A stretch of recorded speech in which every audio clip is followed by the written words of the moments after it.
I've been using a 360 camera since I started riding. Would I say my footage has been cinematic? No, but what if I told you that was about to change?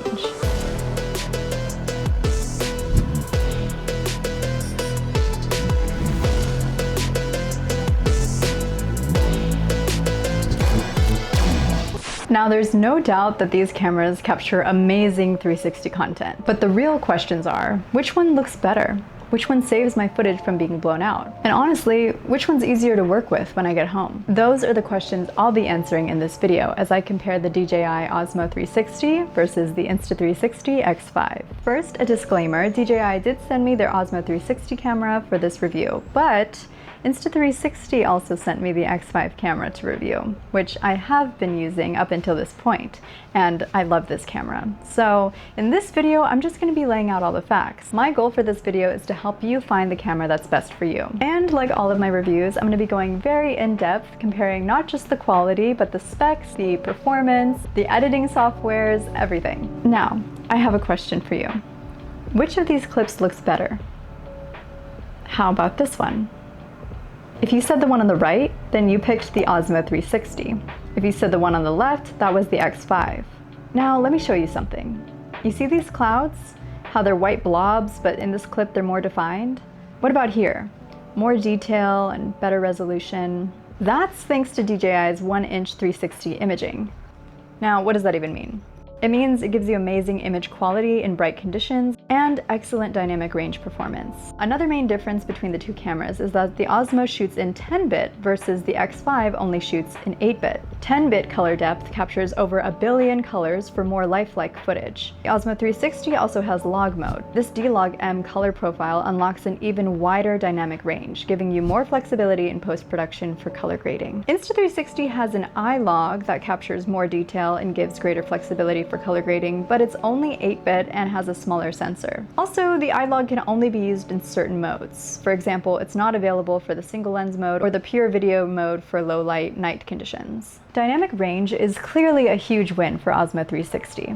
But a good motovlog camera is more than just a sharp sensor. So let's take a look at the specs for both of these cameras to see exactly how they compare. They're going to be priced the same for the standard bundle at $549.99. Alright, feel free to pause this if you need more time to look at it. I'm going to kind of speed through the specs. The Osmo 360 is going to be lighter at 183 grams versus the X5 at 200 grams. The Osmo 360 has a smaller chip, which is more advanced, giving you excellent energy efficiency and offers better battery life under the same recording settings. Now this is just showing you guys the resolution between the standard video modes and both of their night mode versions. Things that stand out here is obviously the 8K can go up to 50 frames per second for the Osmo versus 30 for the X5. And for slow motion footage, you can shoot at 4K 100 frames per second for the Osmo and 4K 120 frames per second for the X5. For their night mode, the Osmo has Super Night and you can shoot 8K and 6K. For the X5, you got Pure Video mode, which shoots 8K, 5.7K, and 4K. The max photo resolution is going to be 120 megapixels versus the X5's 72. The max video bitrate is 170 for the Osmo and 180 for the X5. The Osmo is waterproof up to 10 meters or 33 feet, and the X5 is going to give you a little more at 15 meters or 49 feet. Another cool thing about the Osmo is that it has internal storage, so it has 105 gigabytes of storage versus the X5 doesn't have anything, so you're going to have to get your micro SD card when you purchase this camera. The battery life at 8K 30 frames per second is 100 minutes for the Osmo versus the X5 only 93 minutes. Both have their own versions of endurance mode. The X5's endurance mode at 5.7K 24 frames per second can get you 208 minutes versus the Osmo's 6K 24 frames per second can only get you 190 minutes. Osmo has really great microphone connection. The DJI Mic 3, 2, and Mic Mini has dual direct connection. The X5 has Mic Air, but it's only compatible with the Go Ultra, X5, X4, and Ace Pro 2. Now, specs can look great on a chart, but let's see how that translates out on the road. Okay, so I have both these cameras set to 8K 30 frames per second and shooting in the standard color modes. I'm gonna be riding around for a couple hours. Of course, the day I go out to film is the one day it's gloomy outside, but I've got both of these cameras mounted on my handlebars. I tried to get them as close together as possible, so you'll just have to bear with me if the angle is slightly off when I compare these two. But yeah, let's get into it.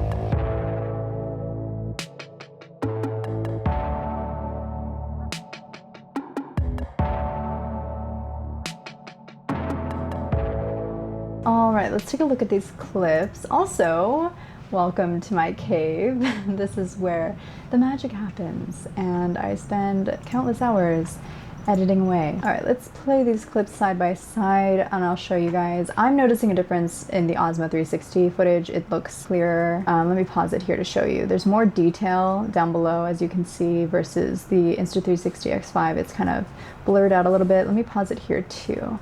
Zoom in. There's more shadow and depth in the image versus kind of up here it's a little blurred out. And even here too, so this is what I was talking about, it being overexposed and you kind of losing that information here versus down below. You've got more detail and even more color. Even in the reflection of the car as well, that's just more clear in my opinion. And I decided to do some urban city life riding, so some street lights, traffic. Now I was shooting both of these cameras with the same settings. They're both in the standard color mode. Didn't add anything to these. 8K, 30 frames per second. And I didn't just shoot in the daytime, I also shot at night as well.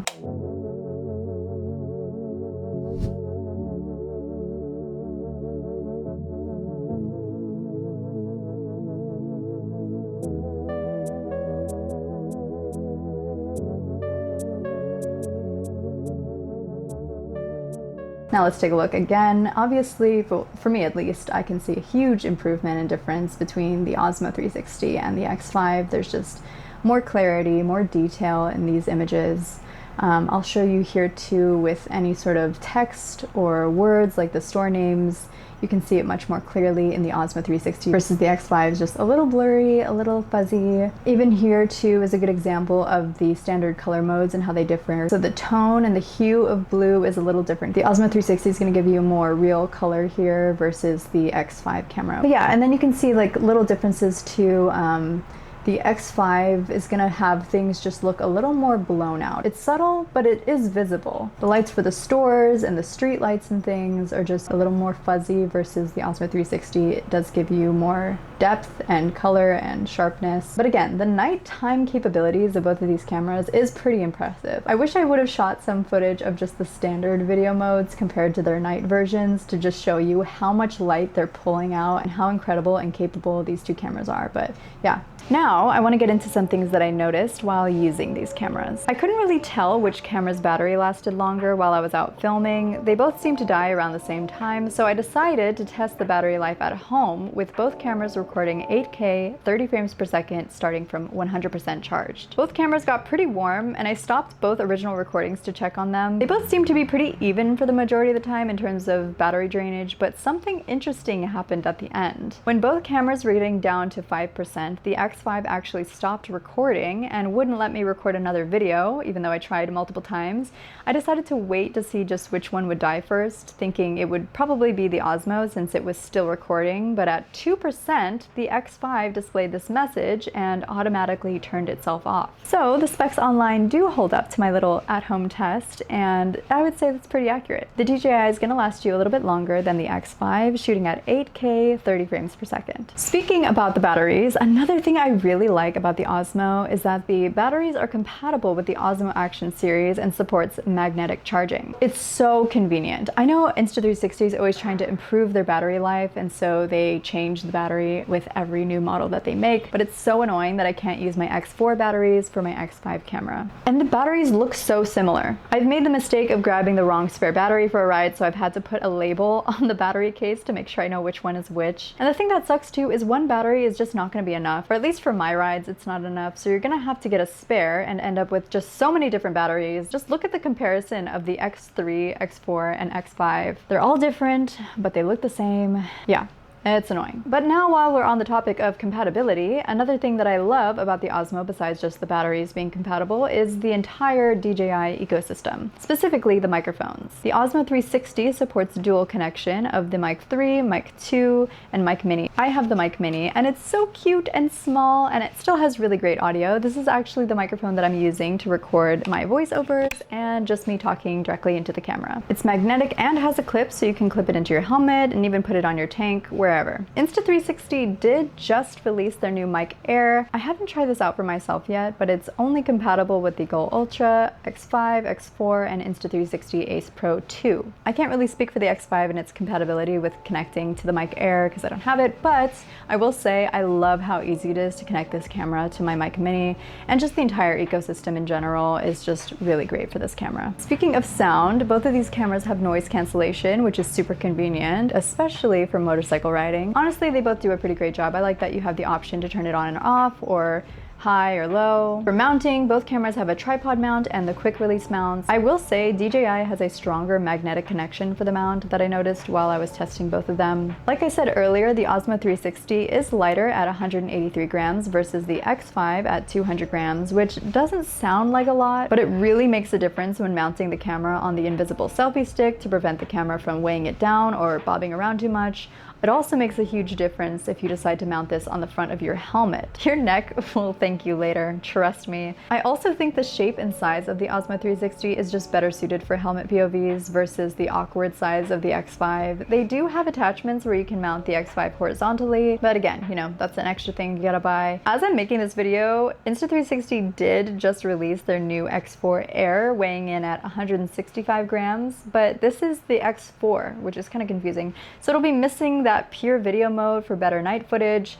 It has less battery life at 88 minutes and 29 megapixels versus the 72 for photos on the X5. Anyways, you get the point. I don't know, it kind of depends on what you're looking for. Does it compare to the Osmo 360? No, but it is lighter. So there's that. I guess I have to do more in-depth research, but I wanted to point that out, that they did just release a lighter camera. And a little dose of healthy competition isn't gonna hurt anyone, especially when you can see Insta360 is trying to keep up with DJI's ecosystem and lightweight camera. A feature I do like about the Insta360 is that you can replace the lenses. Now this is huge, especially if you're clumsy or, you know, just a bit rougher with your gadgets and things. It's great that you can replace this yourself. The single lens costs about $30 and the double lens pack is $45. The Osmo 360 does not have that feature, but if you do happen to damage your lens, you can send your camera in for a flat rate replacement service, which costs approximately $25 per lens or $41 for both. So yeah, it's super cool that you can replace the lenses yourself with Insta360. Now, in the years that I've owned a 360 camera, have I ever scratched or damaged the lenses? No, because these cameras are made to be very durable. The only time I did was more recently, and that's just because I did it on purpose and I wanted to see how you change out these lenses, and it's super simple, but it is a cool feature. It's also a good peace of mind if you're doing, you know, adventurous activities to not really feel like you need to worry. For accessories, Insta360 has been in the game much longer, so they're gonna have a wide variety of accessories to choose from. The cool thing though is you can mount either camera on these accessories. So if you're like me and already have a bunch of fun mounts, I could put either camera on them. DJI is going to have your standard motorcycle and adventure bundles and other accessories. I will say the heavy duty mount that they have for the Osmo 360 was really annoying for me. I know it's meant to be really secure, and trust me, it is, but the heavy duty clamp mount for the Insta360 is much easier to take on and off quickly. It's technically less secure since you can tighten it by hand versus having to use the tool for the Osmo 360, but there's also this mini handlebar mount, but I feel like this is small and not for motorcycles. Maybe it's meant for bicycle handlebars, but yeah, I'm the type of person that likes to move around my mounts frequently, get a bunch of different angles, so being able to quickly take the mount on and off and reposition it is really helpful. Now let's get into the editing. They both have their own editing software for desktop and mobile, and they look very similar. Insta360 has been around longer, so it'll have more features and things. I used to prefer the mobile app for Insta360 more than the desktop version, but they've been constantly coming out with updates. So now you can do things like have multi-clip timelines, add text, transitions, and more in the Insta360 desktop studio version. DJI Studio gives you direct access to all the 360 tools like dewarping, track locks, keyframing, and more. In terms of a learning curve, it'll take the same amount of effort to learn either one. They're very similar.